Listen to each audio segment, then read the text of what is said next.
Well, look at that. For once, we've got an intro. Hello, good evening, everyone, and welcome to the first episode of Top Men, an Indiana Jones podcast. And on screen, you will see our four regular panelists, myself, Elliot Serrano, joined by, right next to me. Do I introduce myself? Yeah, introduce yourself. You usually introduce everybody. I could do that too, but I want y'all to. But it's a new show. All right. I am John Clark, the host of Caffeinated Comics, and apparently I don't warrant friends introducing me. Well, guess what? I'm not going to introduce the guy below me either. Yeah, snub everyone.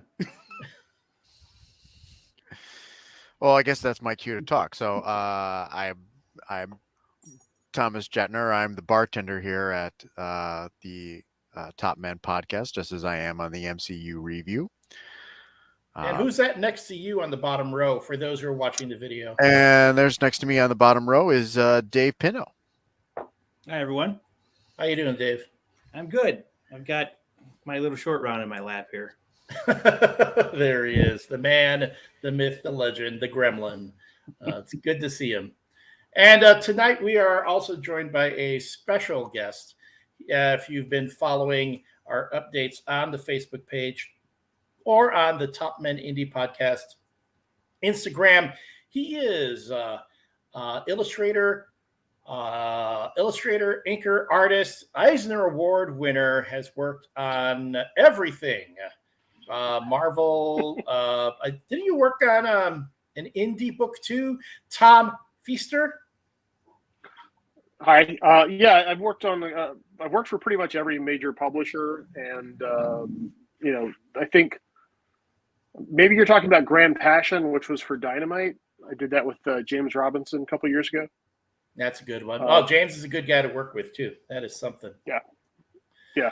Today, though, and this is going to be the whole thing. It's going to be Thomas and Tom, or as I've been told, just call me Feaster. So I'll just call him Tom Feaster. You'll just be Feaster from here on out. I don't want you to think like you're in trouble, like I'm saying your full name. You know, when mom calls you by your whole name, middle name included, you're like, oh shit, I did. No, I there's definitely a name that I'm referred to by my parents when I'm in trouble, but I'm not going to say it because I know my friends well enough, and it will be what they call me from now on. So, not saying it.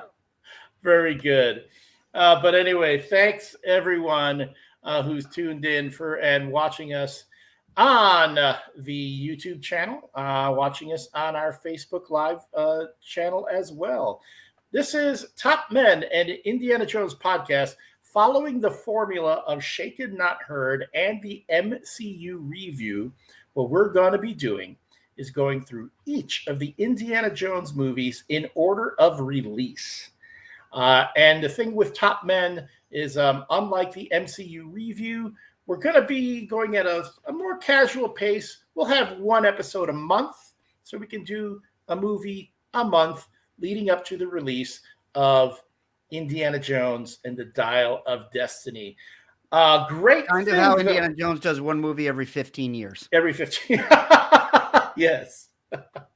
So yeah, and I am so excited because I'm telling you, the moment we announced that we were putting this podcast together, people were just coming at me, like saying, hey, I want to be on the podcast. I want to do the show.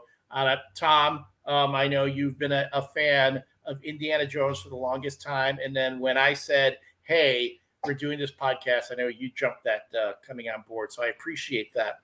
But we do have other folks lined up, folks actually from the world of Lucasfilm, who are going to be joining us, which is really exciting.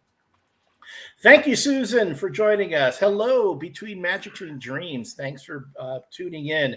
Hello, Lehman. Hey, Don Shanahan of Earth's Mightiest Critics. Great to have you on board. Thanks for watching and for lending us your eyes and ears. If you're seeing us on the Facebook stream, on the MCU ReVU YouTube page, please give us a thumbs up, give us a like. Feel free to comment throughout the show. If we read all comments and we try to incorporate everyone else's contributions to the conversation. If you are watching us for the very first time, we're essentially kind of a bunch of guys that get together and talk about the things we love. This show is dedicated to Indiana Jones.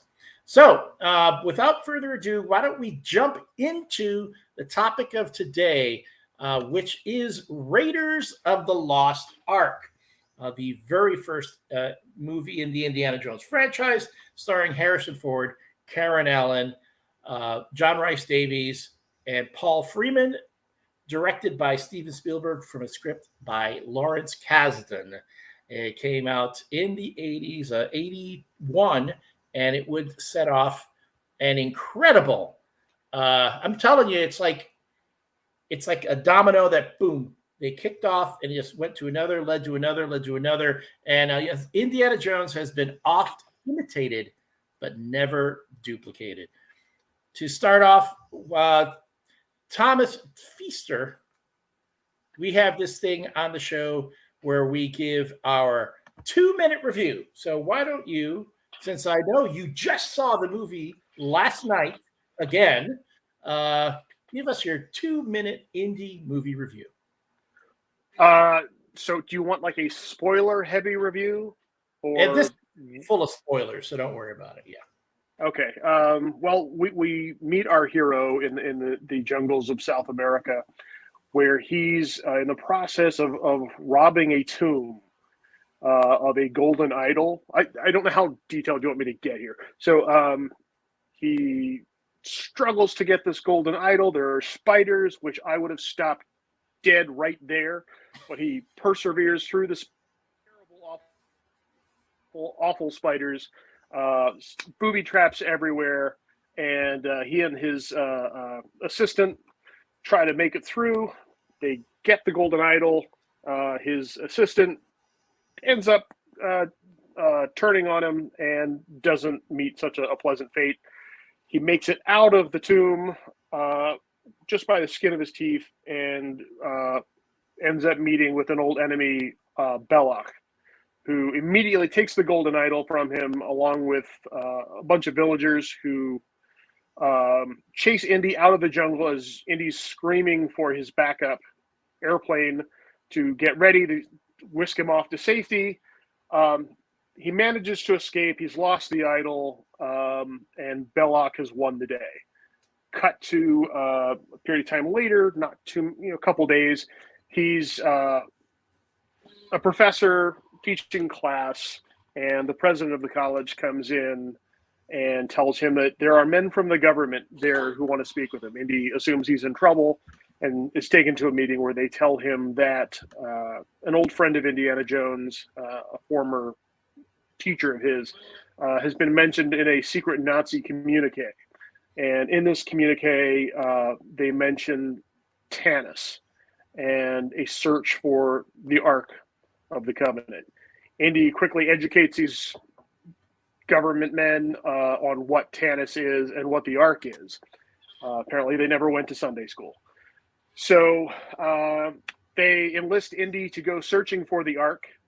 His last remembrance of a piece of this puzzle belongs to his old love interest, Marion Ravenwood, who he finds at a bar in, I'm blanking. Is it not? Oh God, where is she? Nepal. Guys, help me out. Nepal, thank you. I was going to say Peru, but I knew that wasn't right. Finds her in a bar trading shots with a very large person who she manages to drink under the table. Indy reunites with her. It doesn't go great. She basically kicks him out. And the Nazis, who are also searching for the Ark, show up and shake her down for a medallion that might lead to a key to finding the Ark of the Covenant. Battle ensues. The Nazi leader escapes with his life and a pretty nasty scar on his hand from the medallion. Indy and Marion team up and run to Cairo, where they meet Sala. Sala tells them there's this large Nazi dig outside in the desert where they have discovered a map room. And guys, help me out here. I'm not I'm a drawer. I'm not a talker. You don't have to recap the whole movie. Yeah, I'm just asking you what you Okay, thought thank about you. it. Please. There's a map room. Yes, there's a snake pit. There's a truck chase. There's face melting. Done. Thank you. I wasn't sure what you wanted from me here, man. I panicked. Your Really, review. Peter, What did you think of the movie? It's the greatest movie ever made. There we go. Greatest movie ever made. Listen, okay, so here's the deal. I saw the movie when I was 7 years old. My dad took me to Washington, D.C. to go see a woman he was dating at the time. She had 2 kids that were around my age. They took us to a movie on a Saturday night. I had no idea what I was about to see, and what I saw blew my fucking mind. It was amazing. Cut to the next morning, I had to go to Sunday school with these kids. I didn't grow up going to church, never went to Sunday school, knew nothing about this stuff. So we get into Sunday school, and the first thing I do is I ask the teacher, tell me about the ark. And this lady starts talking about Noah and animals and 2x2. And I was like, no, I want to know about the face melting ark. Poor woman had no idea what I was talking about, and I was furious because I just wanted to know about the face melting ark. And after that, I was done with religion forever. That's good. That's good. So, I mean, listen, in Indiana Jones, it was as life transforming as Star Wars was. I mean, I don't know a kid that summer who wasn't using whatever rope they had around as a whip, pretending to be Indiana Jones. It was and is the greatest movie ever made. I've seen it more than any other movie ever. Like, it's amazing. Dave. One of the things first of all, I should start by saying I don't remember the first time I saw really any of these movies, but it was early in my life, sometime in my childhood. But one of the things I really look forward to talking about over the course of not just this episode, but this whole series, this whole show, is the similarities between the Indiana Jones films and the James Bond films, which of course we kind of started this all off with the Shaken Not Heard podcast. And with that show, there was it was a role reversal. You were the Indy fan, more of a casual Bond fan, and I was, sort of the hardcore Bond fan. This time around, I'm more of the casual Indiana Jones fan.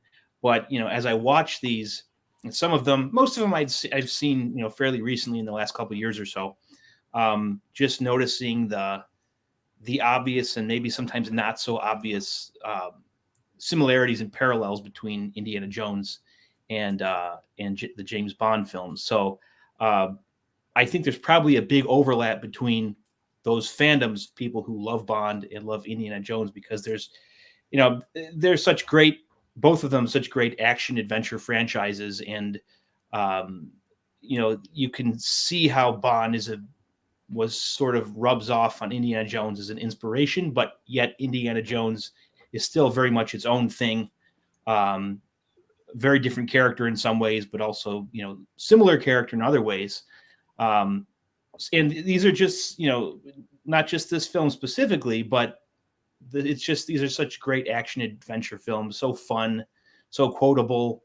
A lot of the things that make the Bond film so great are similar things that make these films so great. Beautiful locations, great ingenious action scenes, beautiful and likable, female companion characters, awesome music, of course, in the case of the Indy films, all scored by John Williams.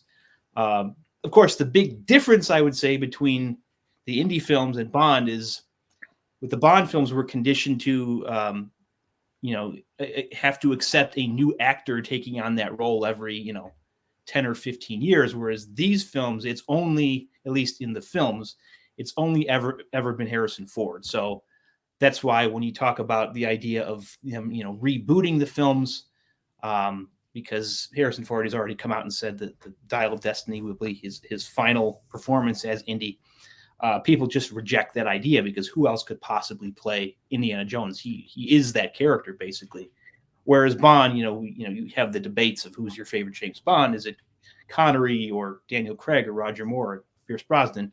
So, yeah, I guess just to sum it up, this is just a great action adventure film. And as someone who was such a diehard Bond fan, I love seeing the similarities and the way these films, I think, franchises have inspired each other over the years.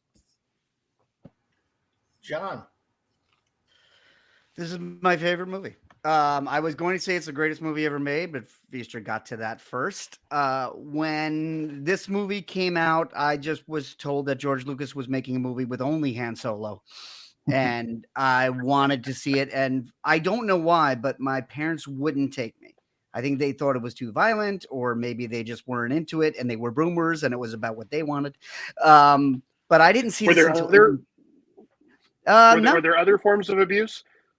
It's not this the kind of podcast. Okay, all right. For me to tell you that, I need to pay you hourly. Gotcha. Okay. But by the time I saw this movie was so popular, especially because it was before the home video market, I got to see it in the theater the next year. So I saw this in 1982. I actually saw the Raiders' Greatest Stunts documentary before I saw the movie, the one that Harrison Ford narrates on PBS, and I was drawing pictures just from the making of. And I remember my mom looked at one of my pictures and went, "You really want to see this movie?" And it was more than I wanted. I have no idea how many times I've seen this movie, but it's in the hundreds. I have seen this movie on VHS rentals. I have seen this movie taped from HBO. I have seen this movie on cruise ships. I have seen this movie on video iPods. I have seen this movie drunk at 4 a.m. after last call. I've seen it sunrise to sunset. I watched it last night, and there's never a time I won't watch it. When Kingdom of the Crystal Skull came out in 2008, there was this indie renaissance where they finally started showing it a lot more and putting out merchandise. And it was TBS would show it all the time that summer. And every time it was on, I would watch it. And my wife at the time walked into the room one day and said, "You watching Raiders again?" I was like, "Well, it's on." And that was the end of the discussion. Yeah, it's impacted me in so many ways that we'll take the hour to discuss. But in some, it's the reason I don't shave. Speaking of hangovers and drinking all night, Thomas. Okay. Okay. Well, I can relate to that because I watched this movie on a Saturday night after a very stressful day, and I tucked into a homemade Mai Tai while drinking it, and got very animated on our little group chat about this particular movie because it's so good on every level. I mean, I remember also a number of years ago seeing it in the theater. I went to the Music Box Theater on Southport Avenue here in Chicago. Was running all three of the original Indy movies back to back to back on 2 days. They had Saturday and Sunday that they were going to do like a triple feature. They were going to run all three movies at least once, and one ticket got you. It was like a day pass at Disney World. I saw the Raiders that morning. I was at that show. There was a Saturday or Sunday because I think it was a Sunday. It was early. I think because they were showing all three. I didn't stick around for the other two, but it was the first time I was ever at the Music Box. Yes, there's a great theater, also a nice bar at the Music Box Theater. But I went. That was my eldest daughter had just been recently born, and my wife and her sister and her mother went to the triple feature on the Saturday, and my father-in-law and my brother-in-law and I went on that Sunday, and it was just like seeing it in the Music Box has a 70mm screen, and it's like a wall coming at you. It's amazing when you see it on the big screen, and then watching it again, I think with more of a taking more of a scalpel to it in the run up to the show. Every level of the movie is working. It's so efficient. It's I don't know if you get the sports reference. There's something called positionless basketball, where you have 5 guys on the court and they're all 6'9" and they can all shoot the three and they can all rebound. It's kind of like that. because the music is working, the set location is working, the cinematography is working, the acting is working, not necessarily all at the same time. There are huge stretches of this movie with zero dialogue. I don't think Indiana Jones himself speaks until a good 5 to 10 minutes into the movie.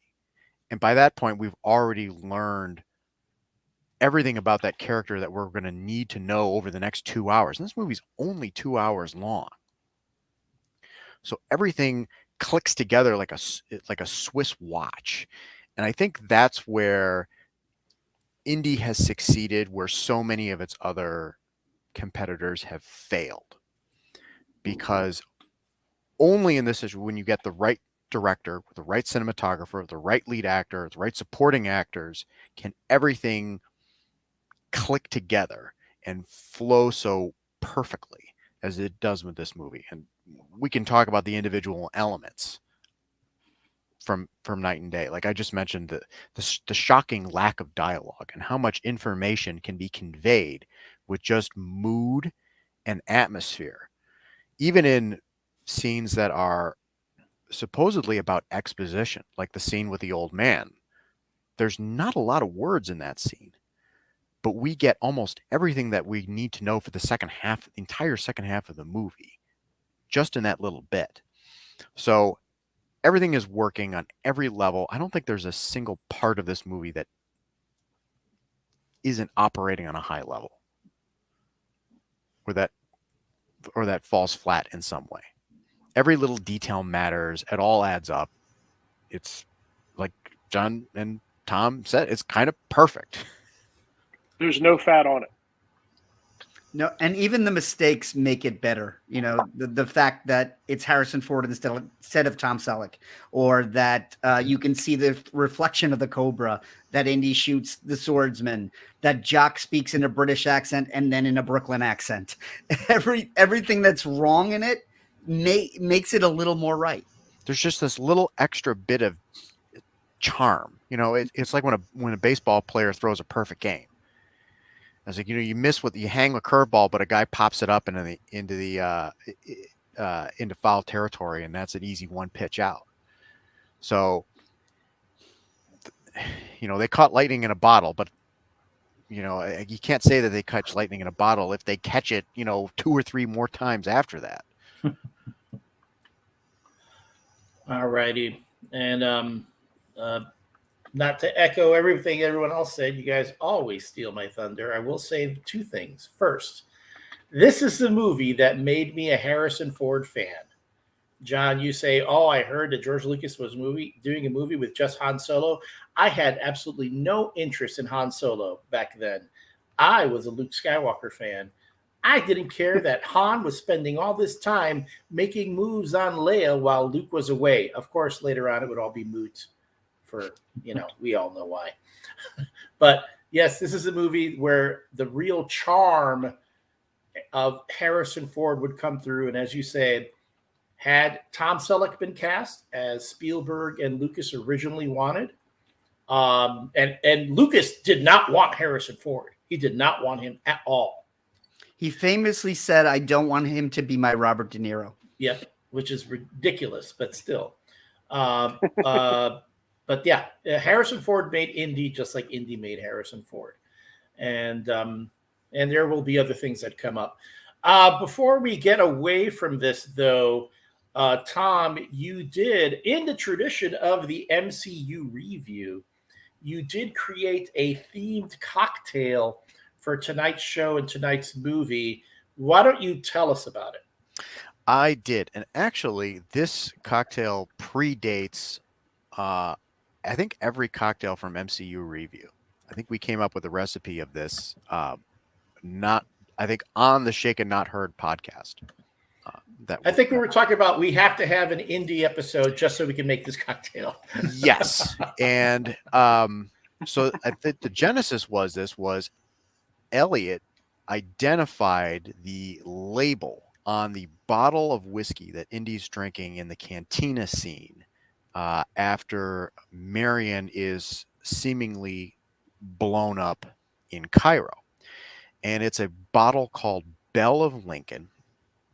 which a little bit of research revealed, is a style of Tennessee whiskey that was produced by the Jack Daniel's distillery prior to Prohibition. And what's interesting about that bottle is Belle of Lincoln was not reintroduced after Prohibition ended.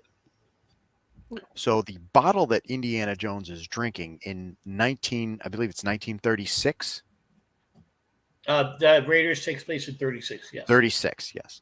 36, a few years after Prohibition ended, is a pre-Prohibition bottle of Tennessee whiskey, which was really hard to find at that time. So we were thinking about, well, what could we do with it? Like something that, a 20-year-old bottle of whiskey, maybe you might want to just drink that neat, as Indy does.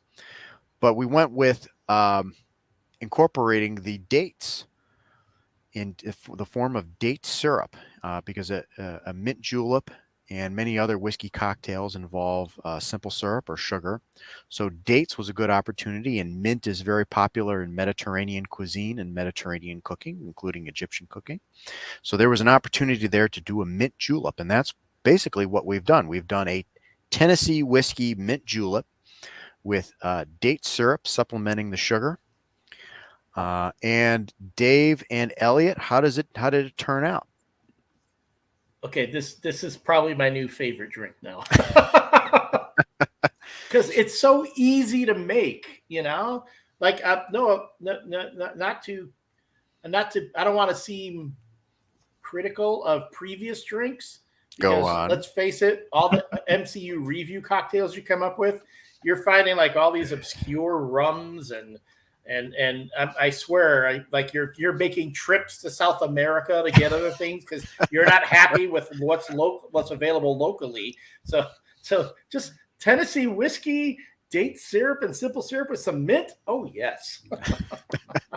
Yeah, but Elliot, you haven't had to except for this one, you haven't had to make any of those drinks. So Tom can make them as complicated as he wants, as long as he keeps making them. I know. I'm just saying.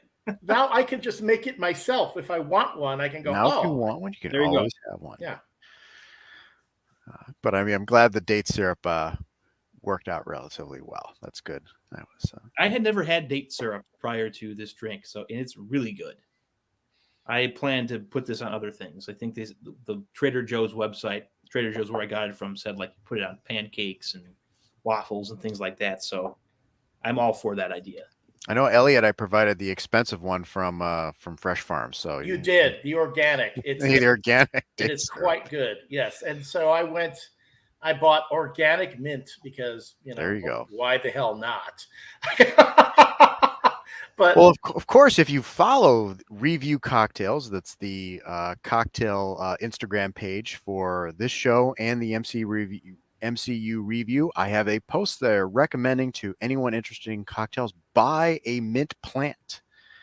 Buy a potted mint plant. If they are inexpensive, keep it in your windowsill, and you will always, always, always have fresh mint for your mint juleps, for your good dates, and for all your various tiki cocktail needs. And it stands to reason. You should use a lot of mint for this one. Use a lot of mint. Yeah. Yes. The first one I didn't use as much, and you said no, you need to do more. So I really went to town with it. My whole thing is muddling in the beginning. So I realized I have one of those little muddler. Muddler. I actually have one. I didn't know where I got it from, but I was because before I was using a wooden spoon, but I have a muddler, and it's so good. I'm telling you, it's so good. And Thomas Feaster, apologies that we were unable to ship you a sample of the Good Dates cocktail. It's something just we do. I was going to say, I wish you guys had sent me this list because I absolutely would have done this. Okay, well, for the next time. In fact, there's a liquor store just down the street. I could be back in like 20 minutes. All right. All right. But anyway, again, do it afterward and send us do it afterward and let us know. So I will. I just need to get a screen grab of that list. Well, no problem, because if you go to the Instagram app at ReVU Cocktails, It is right there for your viewing, Perfect. along with all of the drinks from the MCU ReVU and anything else that I happen to post on there because I need a drink at night. You remember when And Tom used to say, else? "Don't follow me on social media," and now he's doing full radio commercials? Yes, that was an early funny gag on MCU. Well, this is I'm promoting the show, so I'm not necessarily showing photos of my wife and kids. So Yeah. Tom, you have a very good radio voice. With what John said about doing radio ads, like if you had a radio show, your voice would fit in perfectly for. Well, a law school professor when I was in trial ad, my law school professor at the time told me I had a podcast voice or an audiobook voice, but not in a good way. Oh, wow. Ouch. Yikes. Well, here you Let's are. get back to this movie. Really. Yeah. And yes, you can also go to Instagram.com/Top Men Indie Podcast. So it's Top Men Indie INDY podcast, because if you just do Top Men, you're going to get something completely unrelated to Indiana Jones. So I want to make sure we stress it's Top Men Indie Podcast. Unless you are looking for that, that. I'm Full of going to say adventure. that I had reservations about this title. I know, but you know what? It's all the other titles that were suggested were already taken. Indiana Jones and the Cast Crusade? That one, there's already yes. Trust me, there are quite a few indie podcasts out there. We're throwing our hat into the ring, and I think we're the only one that actually has custom cocktails. So. Speaking of which, let's talk about the scene where we meet Marion Ravenwood, which actually takes place in a bar, and we can talk about the Spielberg long cut on the introductions, going from the wide angle shot close up to the collection of 6 shot glasses, then to one participant, then slowly panning back where we just see the finger crumbing over the middle, and then slowly panning over to Karen Allen as she drinks and seemingly passes out before tipping the cup over and slamming it down, all in one shot before that unfortunate competitor passes out in the middle of his drink. And just how good that whole sequence is. I just want to know what Mary she was Ravenwood drinking. is a raging alcoholic. Her solution to every danger is to drink. She escapes from Belloc by drinking. The last line in this movie is, I'll buy you a drink. A drink. Because there's no dialogue in the warehouse. That is the last thing said in this movie. John, we both know she's not talking about a drink. Oh, she is. The bit where she grabs maybe, but she's definitely talking about a full bottle of booze. So she grabs a sip of alcohol from the barrel that's been shot out of the bar right before she. Yeah. She definitely needed that drink. She's Barney definitely Gumble. needed that.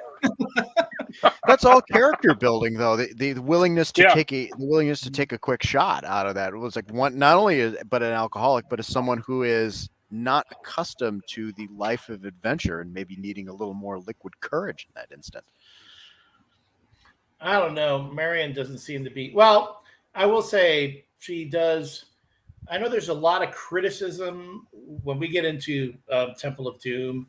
There will be a lot of criticism of Kate Capshaw's character, Willie Scott, that she doesn't seem to, hold up to the Marion Ravenwood character because she spends a lot of time screaming through the movie. Well, my rewatch of Raiders, Marion spends a lot of time screaming too, just yelling, Indy, Indy, and on. Oh. But she's very active. She's way more active than Willie Scott, and we can get into each one of the women as we talk about each movie. But she's coming up with ideas, and executing them. Like in the plane sequence, her whole arc is completely different than Indy. Indy's just getting punched by Pat Roach over and over again. And it's Marion that gets into the car and starts using the machine gun. In Cairo, when they split up, she thinks to grab the frying pan. She thinks to hide in the basket. She she's drinks got Belloc under the table. She takes her Yeah. clothes and hides the knife. I mean, she's not a damsel in distress. She doesn't necessarily need Indiana Jones to come rescue her because she's going to be in charge of her own rescue if she has to. in her own words, she's his goddamn partner. Yeah. I always liked the TV edit a little bit on that. It's like, I'm your new dance partner. Somehow I don't know. Somehow that always appealed to me. I have no idea why. Before we get too much more into the film, I have already finished my good date drink. And since I can't go and make myself another one right now, I have switched over to Hop Raider IPA from Voodoo Ranger. It's their, yes, they did come out with an Indiana Jones themed IPA, and it's actually quite good. So it's their seasonal. So if you see it, snatch it up. It's not going to be around forever. And again, we do not get any sort of sponsorships or kickbacks for any of these mentions. It's just stuff we like. One thing, again, watching Indy, watching Raiders, this did not happen on my most recent review because, like you guys, I have seen this film so many times. But so much is made about Indy. Well, a couple things. First, Tom, you talked about those two sequences in the movie where there is no dialogue. Okay, there's one scene in the beginning when we see Indy for the first time. He doesn't speak at all. The John Williams score carries that entire opening sequence and does it marvelously, as well as the sound design. You know, the sounds of the jungle and so on. It wouldn't, and when you flash forward to the Raven Bar that Marion Ravenswood has in Nepal, that entire shootout is completely unscored. John Williams did not compose any music for that scene, which anybody else, any other director might have said, "Oh no, we need some rousing music for this." Steven Spielberg is confident enough in his own storytelling and in the film that he doesn't need music to punctuate it. But for a lot of folks who are obsessed with Indiana Jones like I am, especially when you're cosplaying him and you're trying to come up with screen accurate outfits, one thing to remember is that, yes, Indy has his Webley that he uses in most cases, but in that fight, in the Raven Bar, he uses a Browning high power automatic, which so many people forget about. And also, that will be the only time you see Indy using this gun. A lot of questions is what happens to that gun later on, because you will never see him use it again in the rest of the series. Is it just me, or is there a different sound effect also? About the same. Yeah. They're About the same. But there's great sound design in that particular scene. The sound too. design, I just looked it up to make sure. It's Ben Burtt, who, of course, works at Pixar now, but did all of Star Wars, like created the laser blast and the lightsaber sound. And those guns are the least realistic sounding pistols. That they're cannons in an echo chamber, but they have such a punch and a power to them. Last night, as I was watching this, I was doing something, and I ended up not looking at the screen a lot, but I was following along with all the dialogue and all the sound effects because every single sound in this is iconic. Is this where we'll get the Wilhelm scream for the first time, or was that in Star Wars? Well, Wilhelm goes back to like the 30s, 40s. I mean, but using it in the Lucas movies, like did Lucas use it's in Star Wars. It's in Star Wars. Yeah, one of the stormtroopers. One of the stormtroopers is knocked off one of the towers in the Death Star. Then you hear that and falls, okay. and yeah, okay. Because then they'll carry that through into the Indy movies and that. Because there's also the sound of Indy's haymaker when he punches you. Yeah, it's wet meat. That's the sound. That's the name of my both a pump slap band. and a punch somehow. Yeah. It's like how Chewbacca is a bear and a seal mixed together. Indy's punch is like a slap and a punch. There's also the shot that Indy takes from Marion. Yeah. And the angle. The angle on that too is just it's perfectly framed, and there's an art to the cinematic of your having your hero take a punch cinematically. Well, especially that scene, because you see him larger than life. You see him as a shadow on the wall, and he's like 10 feet tall, and then immediately he's humanized. Because as soon as he walks in, she punches him in the face. His face fills the screen. He feels it. He reacts to it. So Spielberg goes, he's a superhero, but he's realistic. And he does that. He does that balance over and over again in the film, where he builds up Indiana Jones, the icon, and then he brings in Indiana Jones, the relatable character. I think that's one of the big differences between Indiana Jones and Bond. You know, Indy is beat to hell by the end of the movie, where Bond generally still looks pretty freshly pressed. And one of the things you mentioned a few minutes ago, Tom, was about the cinematography. The one shot that always blows me away in the bar is when Indy's leaving, and she says, "See you tomorrow, Indiana Jones." He stops, pauses, and turns, and the light of his eye is perfectly framed through some of the trellis work inside the bar. And for Harrison Ford to hit that mark, not only for where he's physically standing, but for that to line up perfectly on his eye, amazing. Like, I mean, it's the cinematographer and the actor working in concert in a way that you just don't see. That shot always blows me away. There was a time when I was in college where I could pretty much draw that movie from memory, because I would just sit, because from a storyboarding standpoint, every shot is absolutely perfect. But that, I'm sorry, I hope I didn't digress. But that you just No, mentioned that's the great. Perfect shots, and that one just every time when he does that turn and his eye is just perfectly framed in that little square of light, little diamond of light. It's amazing. There are a few times when Spielberg does that for effect. You know, when you see in that scene, there's a scene when Indy is chasing, trying to find Marion through the streets of Cairo. The baskets are, getting split up. They're moving all over. And then he gets into the square, and after he's been running, Spielberg just pulls right in on his face. And, Indy looks exhausted. He's like, he's been running and boom. I got to give Harrison Ford credit. He is able to put all that in just a quick change of expression. Like, I'm running to and he goes, it's like oh crap kind of look on his face, because then the camera turns and you see everything that Indy is faced with that time. This is Harrison Ford just hitting every note. There's got to be, as you said, the cinematographer and the actor, this is probably one of Harrison Ford's best performances. In anything. Oh yeah. And you can't forget how fast this movie was made. Yeah. Spielberg was up against it for 1941. No studio wanted him to direct this. They wanted Lucas to direct it himself. And Lucas said, nope, I promised my friend. So they said, well, if he does this, first of all, 20th Century Fox, who is putting out Star Wars, turned him down because of Spielberg. And when they finally got to Paramount, they were like, well, if you're going to give it to Spielberg, Spielberg needs to bring it in at this time, at this budget, or we're pulling him. And so Spielberg said he had to lean back on his TV instincts. So it's so amazing, Fuster, as you were saying, like, so many shots are so precise and perfect. And he did not have the time that he would have on pretty much any other film, to get that just right. It was almost like the first take had to be great every single time. And I think it lends an energy to this film that the others just don't have.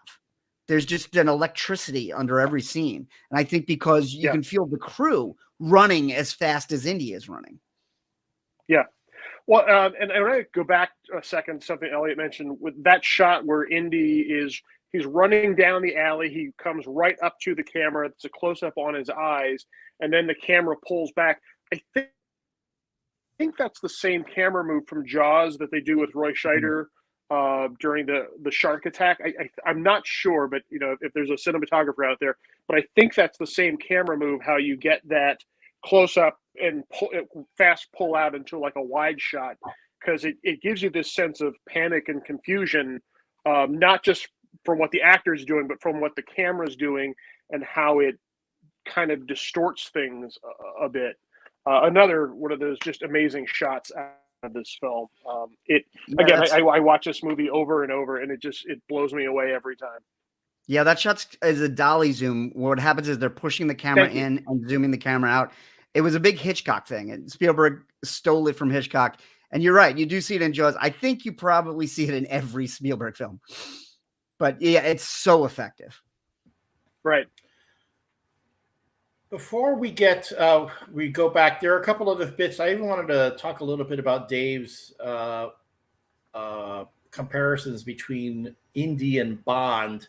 I want to dangle out this little thread real quick that I saw so much of James Bond, of Indiana Jones in Daniel Craig's Bond in Skyfall. I swear, it's like it felt like Craig was doing Bond as Indiana Jones. But I want to put a pin in that real quick because both you, before we get too far in, John and Tom Feaster, you guys have Indiana Jones toys that I'm very jealous of.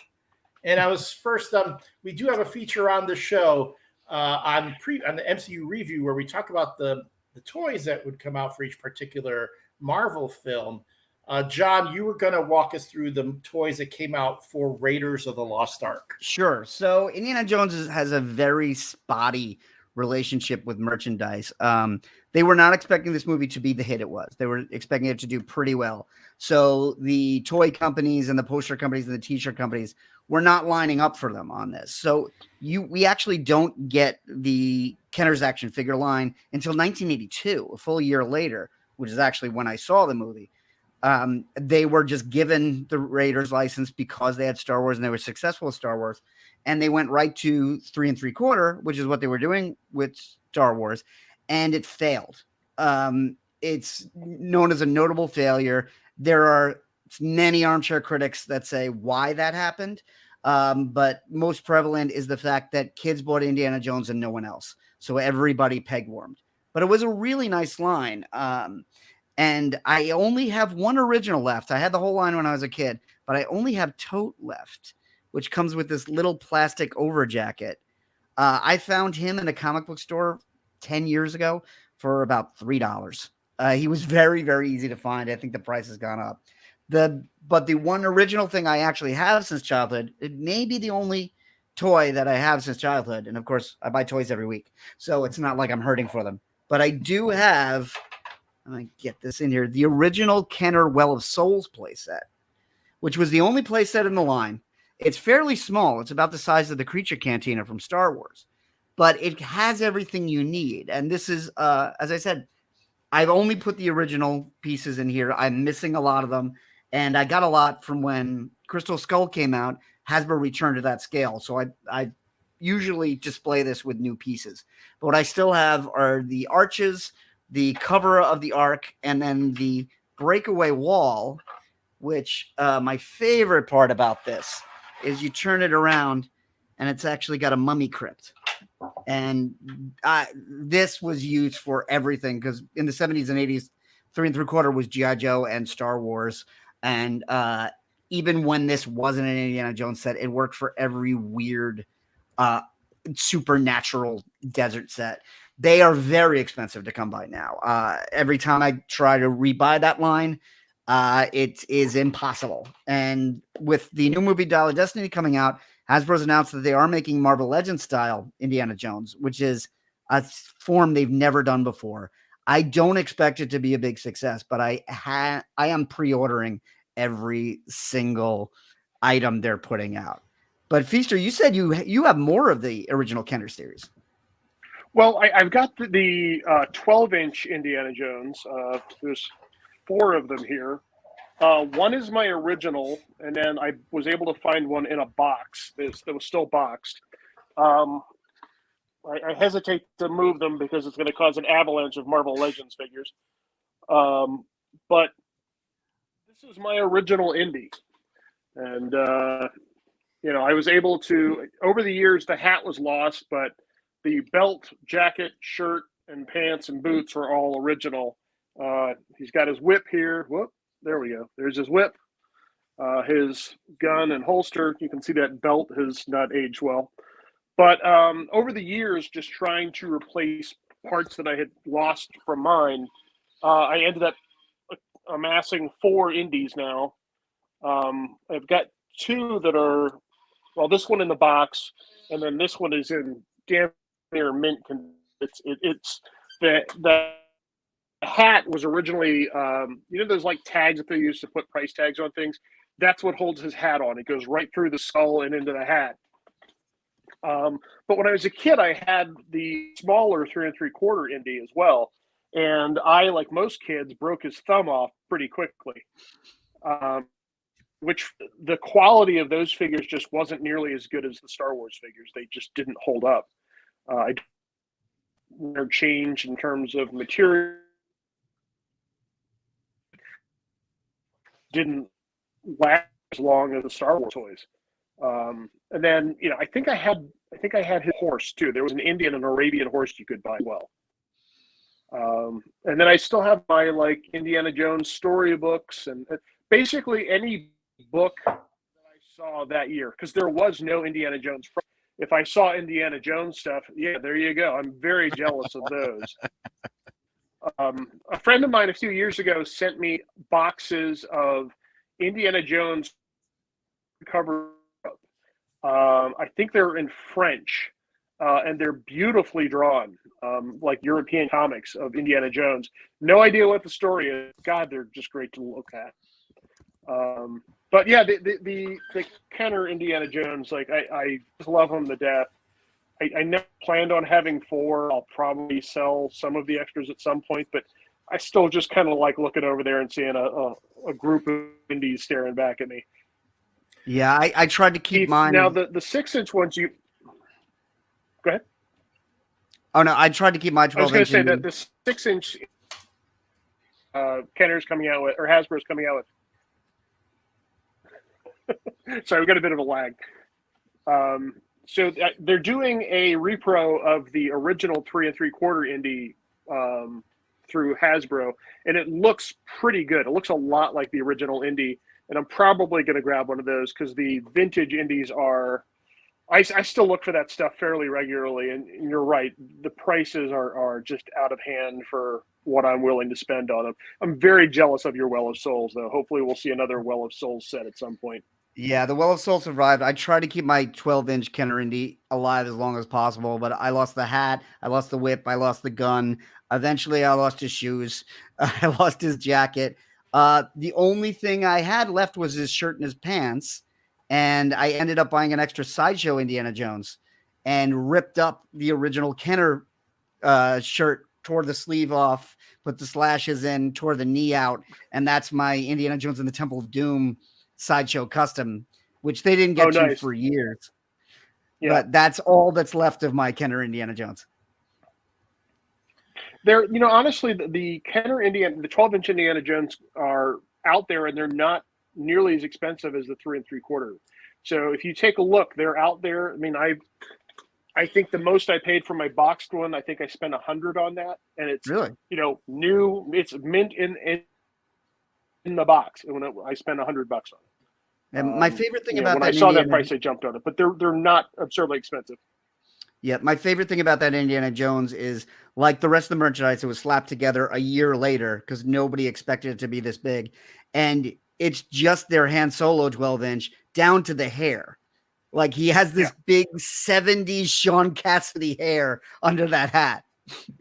Yeah, the only difference is the eye color. The which one? Let me see. Yeah, the Han Solo has brown eyes and the Indy has blue eyes. I still have my Han. Bob, like, did they think did Harrison Ford change the eye color for the movies? I don't get it. I have no idea. I'll tell you this though. When I was 7 years old and seeing Raiders of the Lost Ark, I had no idea that was Han Solo. Years before I realized, oh my God, that's the same guy. Indiana Jones was the same guy from Witness, but I didn't know he was the same guy from Star Wars. Nah. That's an interesting question of when this movie came out. It came out in 1981. And if we talk about the ground being prepared, Empire Strikes Back had been out for a year. So we've got 2 Han Solo movies.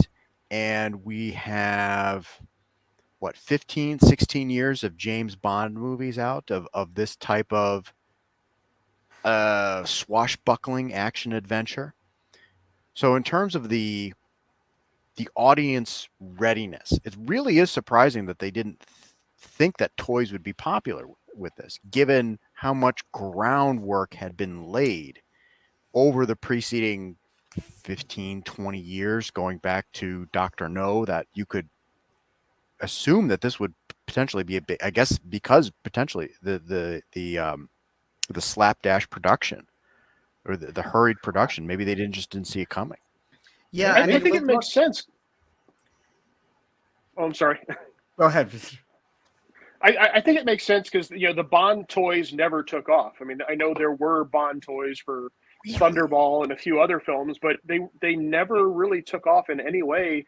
I mean, there was even a Moonraker. I think they did Jaws and James Bond, but they did nothing in terms of business. And so, Indy was not as immediately kid friendly as Star Wars was. So I think it makes sense that they were probably a little caught off guard that kids would be into Indiana Jones as much as they were. Yeah, and because he was more of a Bond guy. Yeah, and the line did fail. They only got out about 12 figures, one play set. They did the truck and the horse, and the Streets of Cairo was a very small line because it didn't sell. And as we go to do the rest of the movies, the Indiana Jones and Temple of Doom action figure line was even worse. Kenner didn't even bother. It went to LJN, and by the time we get to Last Crusade, there is nothing. They didn't even try. In the summer of '89, Batman was on every toy shelf. There was nothing Indiana Jones. I mean, maybe this movie does kind of skew a little bit older, but older in the way that it would still appeal to, say, a 9-year-old. In terms of the content and there's a lot of it. I mean, Indy flat out shoots a guy, but I mean, Bugs Bunny flat out shot a guy. So I don't think I'll ever hear a comparison. You've got Nazis like and well, but you've got Nazis, and at that time, like his grandparents were still kind of, World War II survivors, and it was a very different time. So I can kind of understand why toy companies weren't super excited about embracing Nazi action figures. Well, I did see they still won't touch it. Yeah, I did see a great commentary. I forget where it was, but I saw a great commentary that Raiders of the Lost Ark makes the Nazis look truly ridiculous in terms of just pathetic, like few other movies ever had. Up until that point of maybe the producers. Maybe the producers. Yeah, I was the say, producers might be. Yeah, Mel Brooks would be the only one who could possibly pull that off. But in terms of because they are they're a menace in this movie, and they're scary, but they're not nearly as scary as the Ark itself. It's like they're villains. They're bad. They're awful. One thing of like, there's always that thing about have the villain kick the dog in a movie. The scene where they get back to Cairo after Indy steals the truck, they have the head Nazi or whatever take the piece of fruit from the vendor and throw it on the ground. And you hear a dog go. You hear a dog go like that. It's like, that's just great because you make him just look like this petty dick while doing it. It's just like, okay, so not only they're bad guys, but they're weenies too. They hit a dog, the son of a bitch. They also poison a monkey who truly deserves it. No, yeah, the monkey truly deserves it. There's not a lot of monkeys that deserve poisoning, but this one did. The monkey was just following orders. The monkey ratted out Marion in the basket. Come on. The monkey immediately dying made my wife very upset. It made me upset too. It always makes me upset. Which is why my wife was not they had no qualms about killing that monkey. Nah, see, that's why I love the monkey scene in Kingdom of the Crystal Skull, because that's when the monkeys redeem themselves. In Raiders, they betrayed Indy. In this one, they helped him. So that's why I don't know what you're referring to. Oh God, no, you're not one of those. This is where Feaster says he's not returning for the Crystal Skull episode. That's fine. I've got other guests. Anyway, before we get too far away, I get much worse than that. Elliot can tell you. Yeah. For those who missed, if you were listening to the audio podcast version of this show on the Radio Misfits Podcast Network, you did miss John Clark and Tom Feaster showing off their Indy toys. So if that's something you would like to do, you could always catch this show as part of the video archive on our Facebook and YouTube page. If you go to the MCU ReVU YouTube page, make sure you click on Live, where you will see all the live broadcasts that we have done. If you go to the Top Men and Indiana Jones Podcast Facebook page, again, you want to click on videos to see an archive of this show in video format. All right. I did stick a pin, and you guys also talked a little bit about that, Indiana Jones and James Bond. And this is where I get to return the favor to my friend Dave Pino, who, again, huge James Bond fan, taught me so much about Bond. I'm telling you, I got such a greater appreciation of James Bond doing Shaken Not Heard with Dave. That more than I have now. And I'm even looking forward to the recasting of Bond with the new, I guess, who's the rumor now, Dave, that they think might be the next Bond? The latest thing is Aaron Taylor Johnson, a.k.a. Quicksilver. Yeah. And I just saw him in Bullet Train playing kind of a Bondish type character. So I can see it.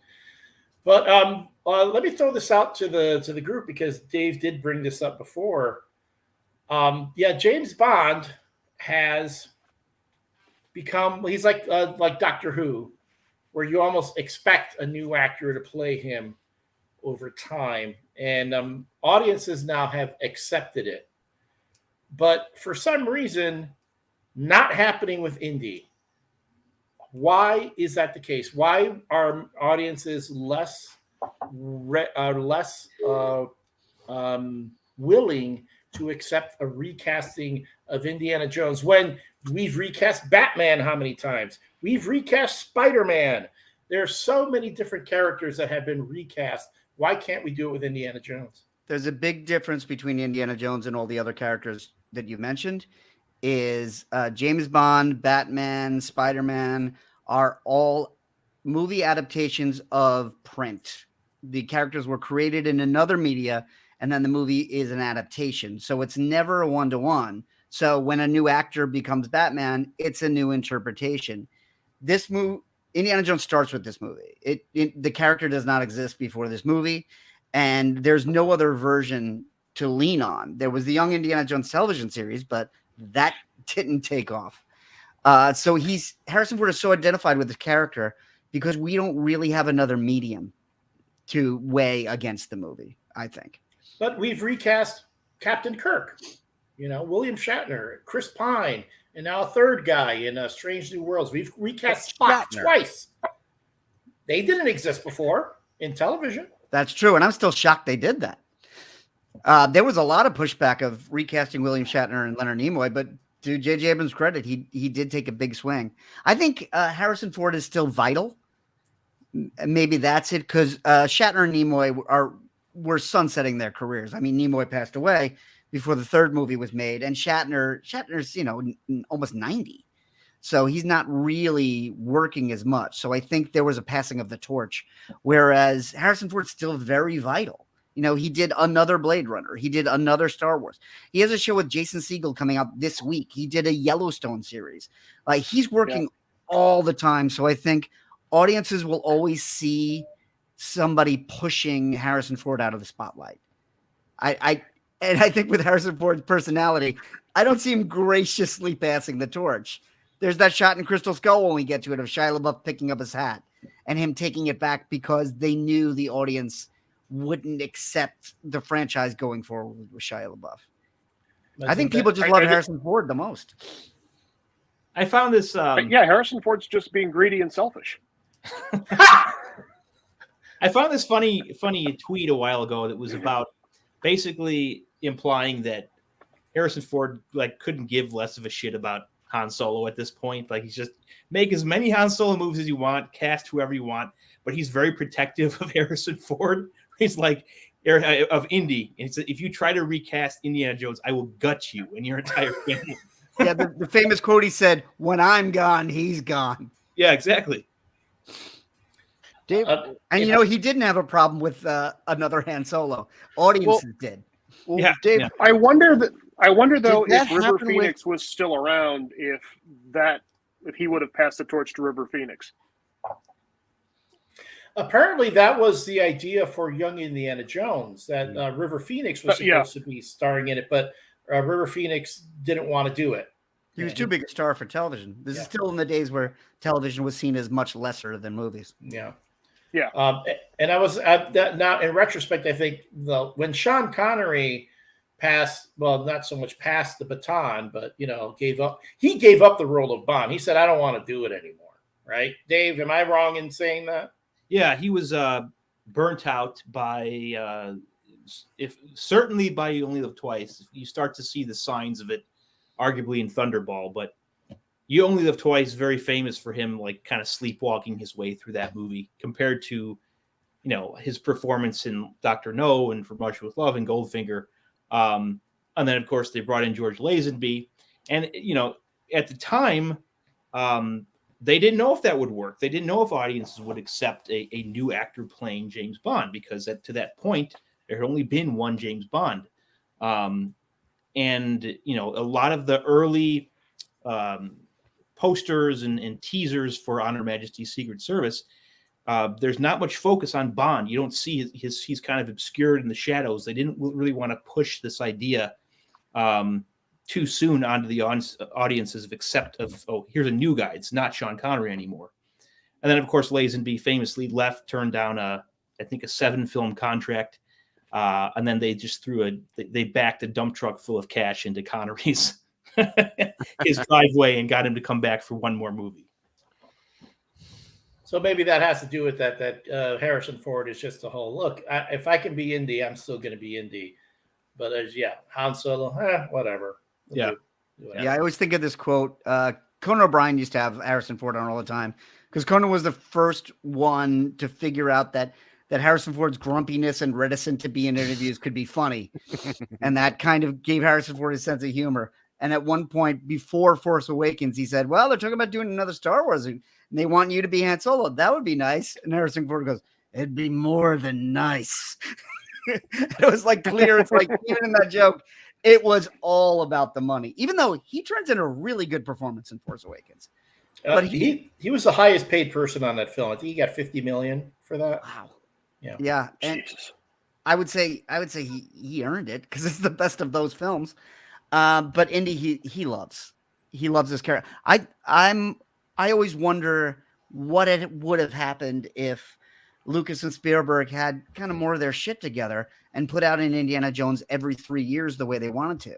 If it was like Dave, like the Bond schedule, and by the mid '90s when Harrison Ford is making Jack Ryan movies, if he would have been on his 7th, 8th Indiana Jones, maybe he would want to retire then. But I think there might be something in him that's like, I didn't get to do this enough times. Yeah. So much of this movie is very fresh. Yeah. Because everyone's kind of feeling out this character. It's the first time we'd seen anything kind of like this. And arguably since old like Doc Samson serials and things like that since the 40s and the 50s. So there's a lot of, I guess you could say, relearning on the job that Harrison Ford and Steven Spielberg and George Lucas had to do to make this character kind of come alive. That you just, I think. I'm sorry. There's the Bond references there, which gets we'll talk about a lot when we get to Last Crusade because it's very, very literal at that point. But all of the things that needed to be relearned compared to the experiences with the Bond films. Because if we talked about, I think Elliot referenced Skyfall, the straightening of the tie after falling out of the claw in Skyfall. Bond falls down and he gets up, straightens himself up and straightens his tie. Indiana Jones doesn't straighten his tie. Indiana Jones, stumbles up and he's just like, pulls a look into the camera or something like that. Like he's so damn tired. Yeah, and that's why I like him more than Bond. That's why I think he's my favorite character, because he's so over his head. He's not trained how to fight. He's just like, there's just a Nazi in his way, so he's gonna punch him in the face. And you see the way Harrison Ford fights in that, he throws his whole body into those punches. Like he's hoping that this one will knock the guy down. He doesn't have a strategy, he doesn't have a plan. His clothes are all wrinkled and dusty. He loses as much as he wins. And there's a famous fan theory, which I think was on the Big Bang Theory, but it traveled around the internet for a long time, is that people said, Raiders of the Lost Ark is a failure because Indiana Jones does nothing to advance the plot. If Indiana Jones wasn't in this movie, the Nazis would have found the Ark, opened it up, and their faces would have melted. Indiana Jones doesn't stop that from happening, and that is why I like him. Because he doesn't win. He never wins in every one of these movies he talks about. He never brings the artifact back. He loses it every single time. He never completely is victorious, but he just throws 100% of himself into the situation all the time, and that's what I love about this character. I had a writer friend. No, I'm saying a writer friend who's. Sorry, I had a writer friend who used the term. Indiana Jones fails upward. Yeah, he does fail every time, but it just seems to manage to work out for him anyway. He fails upward, and I can't think of a better encapsulation of Indiana Jones than that phrase. I mean, I'm going to push back on the fact that he's inconsequential to what happens, because if Indy doesn't go after the Ark, chances are Marion's dead right now. The Nazis are going to find her. They're going to torture her, and they're not going to let her live. Tote's probably going to burn her alive with the Ravenwood bar. And does the Ark end up on that island where Balak tries to perform the ritual? We're not sure about that. How do we not know that Balak isn't going, wow, Indy had the Ark for a while, maybe he switched things on us. We need to make sure we're doing the right thing here. But ultimately, though, all the Indiana Jones films, if you look at them, what is Indy after in each movie? It's not so much the artifact itself, it's the relationships, right? By the time the Nazis have the Ark, he doesn't care anymore about the Ark. He's like, I want to rescue Marion. He threatens to blow it up. Yeah, but he doesn't blow it up because he threatens to blow it up. But then his weakness is that he also has that yearning for knowledge to see what can happen. Even though in the end he already knows what's going to happen. He's familiar enough with the mythology of the Ark to know that you open that thing up, they're all going to die anyway. Well, that's something that's alluded to over the entire course of the movie. Like we haven't mentioned Marcus Brody yet. Yes. And Marcus has that one little line at the beginning of the movie. You could call that character the voice of gravitas. He's saying it's like no one knows its secrets, and it's like nothing you've gone after. That little bit where the camera focuses on him, and then I think that might be one of the first instances of the Ark theme. We get it earlier in that little debriefing, but very quietly it kind of builds into that, and then that feeling about the danger of the Ark reinforced later by Sala. And at first Indy's dismissive, and then he's a little less dismissive, and then when we have the scene with the old man, then in decoding the headpiece of the staff of Ra, you have that wind blowing right before they're digging in the great double line. They're digging in the wrong place. Of the danger. There's warnings that are issued of like, don't go this way, don't do this, you really should not be messing with this. And in the end, the Indy's lesson is he moves from being dismissive of it to, no, I really do need to take this seriously, and I should not look at this when they're opening it and not taking this seriously and making a mockery of it. Well, that's a theme that they'll also bring up in Temple of Doom, where an Indy finds herself in the village and the old man says, that's why Shiva sent you. It's like Indy is like an agent of the higher powers, that there's something happening, something has been lost, something has been misplaced. There's a balance that needs to be restored. And Indy, the skeptic that he is being called upon to bring that balance back, or to restore that which has been lost, which is why when people talk about, well, let's do an Indiana Jones where it's an indigenous person stealing from museums and bringing it back, I'm like, most of the Indy movies is him giving back what people wanted lost in the first place, with the exception of Raiders of the Lost Ark. But that's the government saying, hey, we're sending you to get this thing. And, where was it going to go? But still, those are topics we will bring up in future episodes. Well, Spielberg does such an excellent job of making you care about Indy and then raising the stakes in the action where you don't care if he gets the arc. You just want him to survive. The anticipation you find in the action scenes is how is he going to live through this? It's not like how is he gonna get the arc this time? It's not the years, it's the miles. Mm-hmm. Can someone tell me how Indy got his leather jacket back if he left it on the Bantu wind to swim out to the Nazi sub? He doesn't get his leather jacket back in that movie. Yeah, but everyone says he has it again in later films. They insist that it's the same. You could buy another jacket. I know, but the jacket and the hat change every movie. They do change in every film. If I lost my leather jacket, I'd probably get it. I'd probably replace the leather jacket. No, but in a Dial of Destiny, especially with the bullet holes. Yeah, in Dial of Destiny, if you purchase the Dial of Destiny edition jacket from Westhead Leather, they do a version where they sew up the bullet hole in his sleeve. So it's supposed to be the same jacket from all the movies.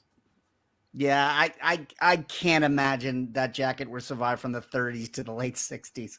It might be the same jacket that he has in Crystal Skull, but that's pushing it. I mean, you don't think he has the same hat? No, I don't. Just like I know that leather jacket would not survive being dragged under a truck, because I had a leather jacket like that, and my cat ripped it to shreds. So if my cat can rip it apart, I know it's not going to survive. I was going to say, was your cat dragged under a truck wearing it? My cat was the truck. Because you were very specific. He was like, he just stick to it. Anyway. One thing you guys haven't really touched on is how Indiana Jones is really the perfect product of the noir heroes. I mean, it was something that you don't really see in Bond. Indy was this kind of compromised hero from the start. He was a grave robber. He was, messing with underage girls. Like he was not afraid to kill somebody in cold blood. You do see that in the Bond movies and in the Craig ones. And that was you could argue that's something. Blood, yeah, it's something arguably that the Craig films steal from the Indy films. I would say, but to that effect, let's be honest too, because so much is made about Indiana Jones being quote unquote an archaeologist, when even Spielberg and Lucas themselves will say he's not so much an archaeologist as a grave robber, right? And that is a bit of a running joke in Kingdom of the Crystal Skull, where I know Tom Feaster. I don't know. Did you see that movie? Do you remember anything of it, or was the experience so traumatic you shut it out? I don't know what you're talking about. There's those two Indiana Jones movies, and I don't know why they stopped after Temple of Doom. Wow. You have erased Last Crusade. That is something to unpack. I'm sorry, what? But anyway, it's the lag. I understand. That's lag from 1984. I'm hearing chirps and whistles and yeah, nothing. But Indy is, yes, as you said, he's a compromised hero. He's amoral. He's got questionable ethics. And I will say in Raiders is the one where Indy is the most murdery. I mean, he kills people like without remorse in this one, as opposed to like, let's say, Temple of Doom, where he has the fight with the big burly guy on the conveyor belt, and actually wants to he wants to beat the guy up. He doesn't want to kill him, and he actually tries to save him, from going under the giant crusher, but fails. Pretty murdery in Last Crusade too. Well, murder. I'm trying to remember about Last Crusade. He doesn't kill anyone who isn't actively trying to kill him first. Okay. I mean, like the swordsman in Raiders. I mean, that was pretty cold-blooded. I mean, although we're not sure if he killed the swordsman. For all we know, the swordsman got up later and went, "Oh, my arm." Nobody thinks that swordsman got up. Yeah. First time I've ever heard that.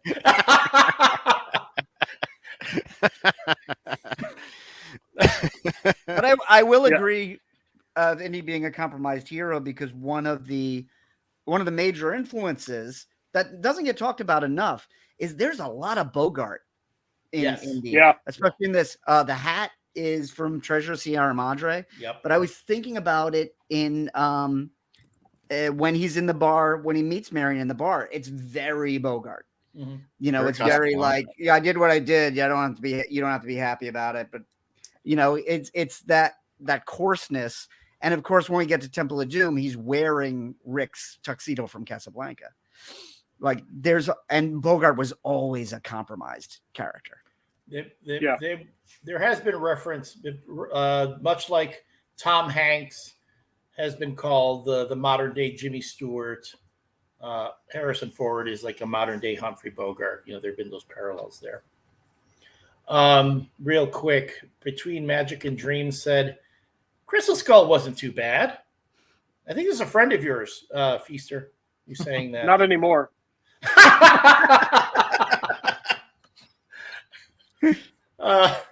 Lehman, a regular viewer of all our different shows, asks, where did the title Top Men originally come from for the podcast? Well, that will factor in at the end of this movie. Tom Feaster, can you explain to us where the term Top Men comes from? When Indy is meeting with the government officials at the end of the film, and he's told that the Ark is going to be taken from him, and instead of it being given to a museum as he wanted, top men from the government, we assume, are going to be working on researching the powers of the Ark. And when Indiana Jones inquires about it, all he's told is top men. He doesn't get any names. He doesn't get any information. So that's where the name comes from. These mysterious top men from the government will be taking this incredibly powerful potential weapon. By the way, the government agent who says top men is Porkins from Star Wars and Eckhart from the Tim Burton Batman. Yep. Look, I figured everybody would know that, and then Tom's face just dropped. I don't know. Oh my God. He is also part of Lex Luthor's cadre in Superman 4, The Quest for Peace. When I was a kid, we called him Fat Richard Dreyfuss. Yeah. No, but I remember Tom, God. Everyone Tom, knows Porkins. I only just learned yesterday that the guy who Indiana Jones, who takes a shot at Indiana Jones in the beginning of the movie, is the same actor who plays the Monkey Man. Yeah. No and idea. The German mechanic is the thuggy guard in Temple of Doom, and the biggest guy in the bar is it stuntman Pat Roach. I mean, Indy takes his licks from Dr. Octopus there in the beginning. Yeah, of the he does. movie. Yeah, you can't. He's the first one to tell us not to trust Dr. Octopus. Right, he's the first one to tell you not to trust Dr. Octopus. I kind of wish they would bring. I know he gets spiked through the head, but wouldn't it be cool if Alfred Molina was one of the people that came back for Dial of Destiny? I mean, you could do it. Maybe he has a twin brother or something. It'd be like a different that. character. Well, Alfred Molina's got range. He looks different enough now after 40-some years. Right, That's yeah. a different character. Well, If they're going to do a cameo, I want Short Round back just for a minute or two. no, that's not a cameo. That's 4 or 5. That's either a full Disney Plus series or at least 3 movies. Oh, I Keelway Kwan is going around hugging everyone he worked with as a child actor, and we are all here for it. Yes, but I think he hugged Spielberg Indy's and out the there, Goonies last week. I think Indy's a better archaeologist maybe than it might be suspected, because he at least does his research. He gives a whole lecture on Neolithic grave goods in the beginning of the movie that nobody's paying attention to because they're watching all the other stuff. But he's going through. If you look at his notes on the board, I don't know if did you guys ever do any archaeology study in college or anything like that? No, I had the same thing as Feaster. I Elliot the did. art didn't melt anybody, and I stopped. Okay, then that was it. Yeah. And it was more seriation dating than I was face just melting. betrayed. But it's funny that they bring that they it's almost like he has a secret identity, because outwardly he's talking about, well, there's a danger of folklore, there's a danger of going in and ravaging all of this great information that we get from an unspoiled tomb. Because if you talk to archaeologists, so a lot of the things that they really are interested in are pottery or not necessarily shiny objects, but all the little details of how ordinary people live. And you could really screw that up by the hunt for gold. And that's something that's emphasized in that scene in the university that Indy himself is emphasizing.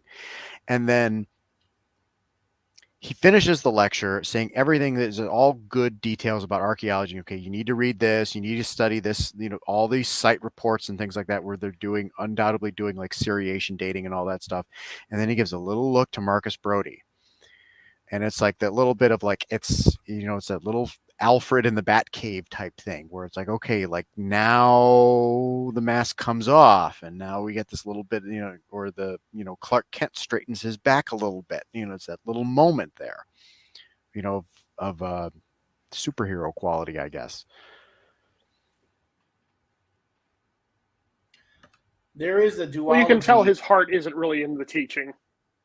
Well, I think too that you will throughout the movies when you see Indy in the classroom versus out in the field. You're right. It's like two different characters, and it's like the classroom version of Indy is more real archaeologist, whereas the field version of Indy is everything that archaeologists don't want you to do or don't want you to be. It's funny if you think about.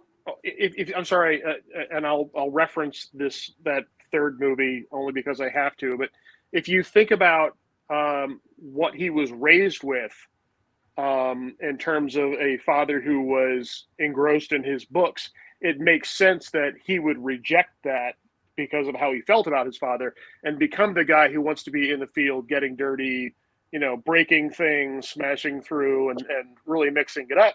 Because he felt so rejected by the more bookish side of that profession.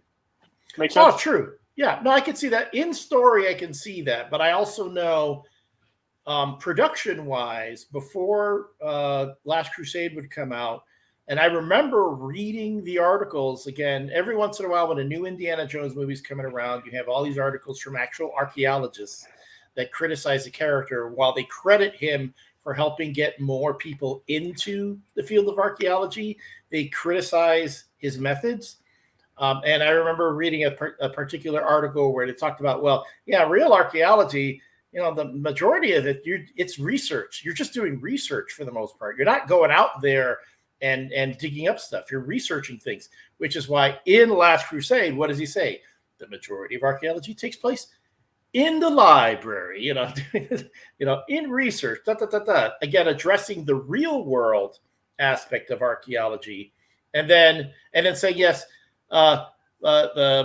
treasure maps never, lead to lost treasure. X never marks a spot. And in the same movie, X does end up marking the spot. So I think they have fun with it. They have a little, you can tell the screenwriters are having a little fun with the conceit of with the profession of archaeology, and the conceit that this character is a movie archaeologist, which again, you don't go to the movies. I mean, you don't go to the movies to get fine examples of archaeology, police work, lawyers, or spies. Or spies. James Bond is as real a spy as Indiana Jones is an archaeologist. You want to see a real British spy, you have to watch Smiley's People. Yeah. Yeah. Well, there's the whole bit of, I was just thinking just now where they try to seal Indy and Marion in the Well of Souls, and I'm sure every Egyptologist would be screaming at the top of their lungs at the screen. That's just like, you can't just assume, it's like there's no way that find an untouched, a completely sealed Egyptian temple like that. This is like by 1936. Howard Carter excavates Tutankhamun in what, 22? There's no way that's not on the cover of Time magazine. The idea that the Nazis are able to keep this secret is totally just, it's just part of the suspension of disbelief. There's no way that's not on the cover of Time magazine within a week because of the public's interest in Egyptology. Yeah, but who's going to take a picture of it? You got Nazis crawling all over the place. Well, technically, the British are the imperial authorities in Egypt at the time. So the Tommies can always come over there with a few Lewis guns and snuff them out pretty quickly if they needed to be, which is never addressed. The fact that Egypt is under the British, part of the British Empire at this time. The Nazis are running around with multiple machine guns and the fact that British authorities apparently have nothing to say about the issue. I mean, it's the British had their hands full at that time. Yeah, they did, but in fairness. All right. I think it's time for us to bring this train into the station, much like Mutt Williams did for Indy in Kingdom of the Crystal Skull. No, you're not getting. No, that's not registering. No idea. Let's have our closing thoughts about Raiders of the Lost Ark, Mr. Feaster, if you would lead us off. Closing thoughts. Greatest movie ever made. It's a damn shame they only made 2 of them. I've seen this movie countless times. I never tire of it. Seeing it last night with my kids, first of all, I love that I can share this movie with them and still see it in the theater every now and then. Every couple of years it comes around. But last night I even discovered something that I hadn't noticed before, where Harrison Ford has this great little take where Belloc tells him to sit down before you fall down. And he does this very kind of petulant, immature little move when he pulls the chair out, like, oh, sure, I'll pull out the chair. And I've seen this movie 200 times at least. Never noticed that before. And I love that about this movie, that there's so much care and precision in this movie that you can still discover things in it, even when you've seen it 200 times. That's a good call. Dave, as far as understanding Indy a little more, just like you helped me understand Bond, how has the first episode of Top Men and Indiana Jones podcast been for you? It's been a blast as usual. You guys clearly have a ton of passion for this character in these movies, just like I do for Bond. And like I said earlier at the start of the show, there's definitely a big overlap between the characters. While there's plenty of differences, there's also a lot of fun similarities and parallels we'll see.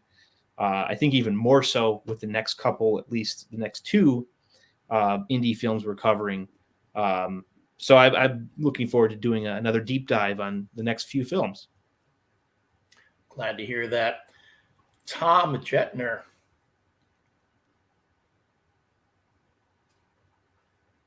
You're muted, buddy. Oh, it's amazing that we can go through this movie over the course of an hour and a half and feel like there's still more to talk about. We talked about sound design. We touched briefly on score, the use of not just of the Indy theme, but the various other leitmotifs. They have the Marion theme, which is very creepy, very similar to Princess Leia's theme from the original Star Wars. That is that's very evocative. The Ark theme is doing this great job of setting the mood and setting the tone of of mystery and dread, and we could spend another hour and a half on that. When we talk about how densely layered this movie is, and if I were to finish up, it's a testament to this movie that you could watch the entirety of this movie on mute and get a great reaction to it. You could also watch the entire movie with your eyes closed and get a lot out of it. So the fact that you could remove any one of your senses at a given point and still get as much as you can out of this movie is a testament to everyone who worked on it, from the actors to the director, the cinematographer, the camera people, everyone who had a hand in this movie just did an amazing job. That's if you want to try that out, you can always YouTube Raiders of the Lost Ark, the movie on record. They made a record album of the film, just using sound and dialogue from the film. They spliced it together, kind of like an audio drama, but it doesn't, unless you've seen the movie 100 times, you're not going to necessarily get what's going on, but still a great piece to have on in the background if you want to listen to it. John? I once listened to all three of these movies driving from New York to Chicago by myself. There was like a moment in technology where you could plug your laptop into your car stereo. And I brought the DVDs with me, and I put each one in, no picture, and I was able to follow the entire thing, and and of course recite it.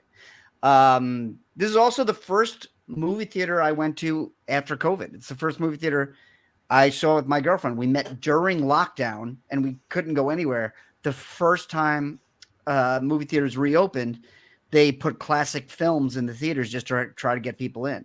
And Raiders of the Lost Ark was one of the first ones they did. So I will watch this movie any way I can watch this movie. I'll watch it in pieces. I'll watch it with my eyes closed. I'll watch it in French.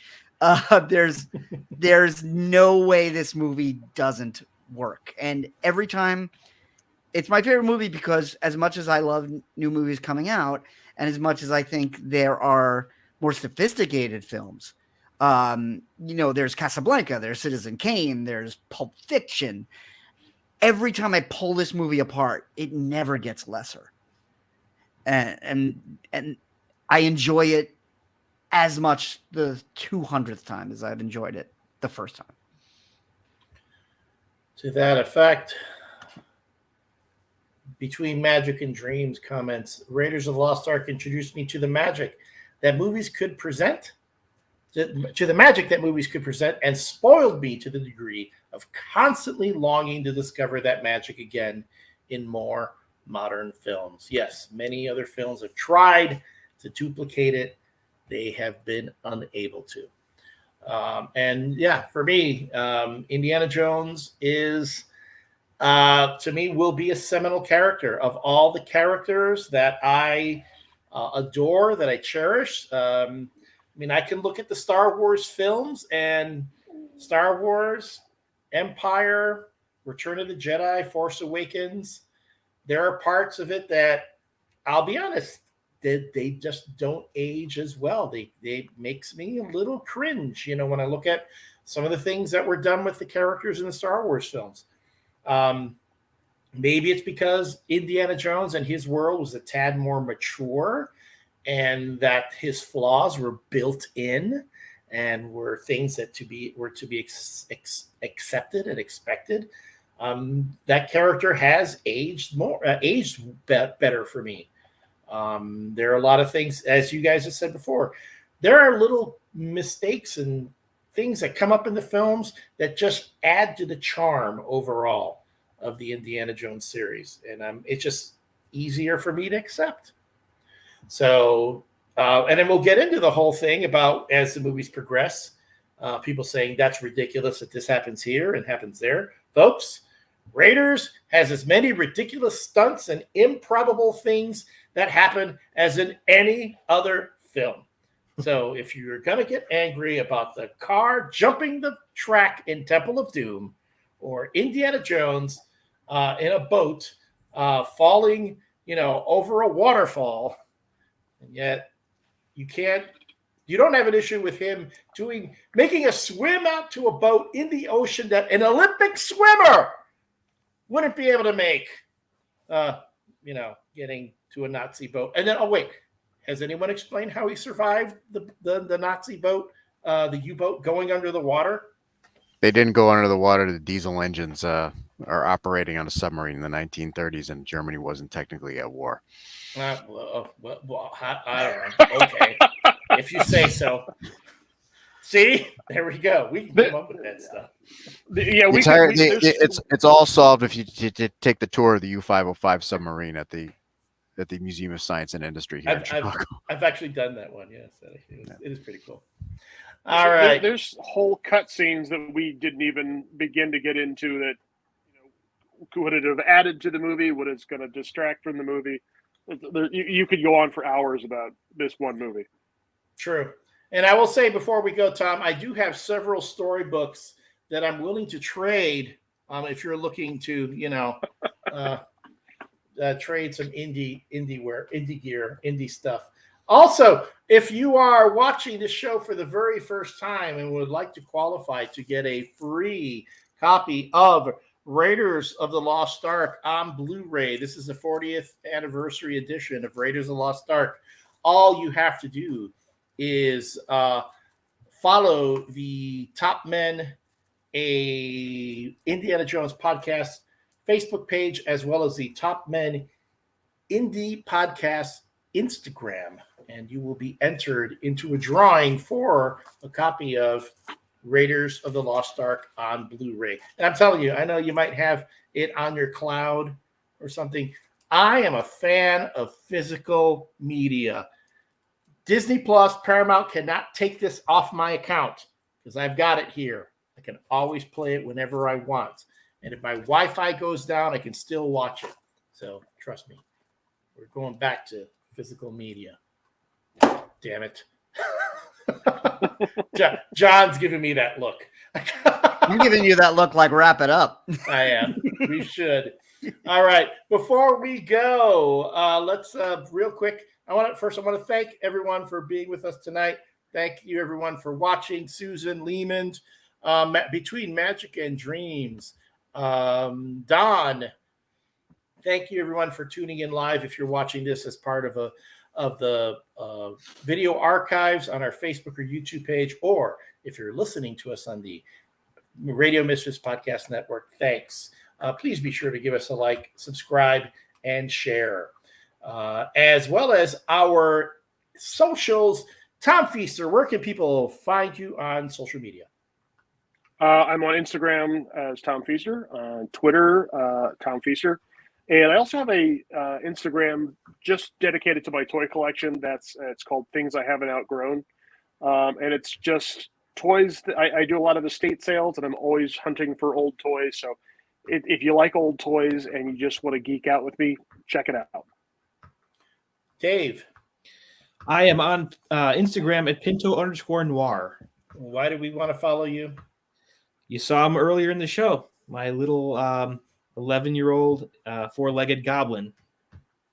I love that little guy. Tom. You can follow the good dates and all of the cocktails for this show and for the MCU ReVU on ReVU Cocktails on the Instagram app. And John. I'm at Not on My Book on Twitter and Instagram. Instagram has a lot of pictures of new toys because I don't have as many vintage toys, but every now and then I get a Marvel Legend that I'm obsessed with for a week and I throw it up there. It's mostly toys and some guitars. But you can also follow the Captainated Comics audio podcast. If this is not the way you're getting this episode, there will be an audio version of this through the Radio Misfits Podcast Network, and you can get that anywhere you get your podcasts. In between these shows, we cover all the news that's fit to geek, usually with Elliot, and with a lot of other special guests. We had a great show with the creators of Dark Horse's White Savior the other week. Eric Wen and Rob Burnham. Yeah. Yeah, and that's something that is not part of this show. So you can check us out anywhere you get your podcasts. And we do have an MCU review coming up, which we'll be talking about Ant-Man and the Wasp. Is that correct? Yes, that's the next one. That'll be the next one. And I'm Elliot Serrano. You can follow me on all socials at Elliot Serrano, 2 L's, 2 T's, and 2 R's. Thank you, Tom Feaster, for joining us this evening. Thank you, all of you, for tuning in and watching. Thank you if you are listening, whether you are watching live or you are listening to the audio version or watching this video on the archive. This has been Top Men in Indiana Jones podcast. We'll see you next time. But remember, it belongs in a museum. Good night, everyone.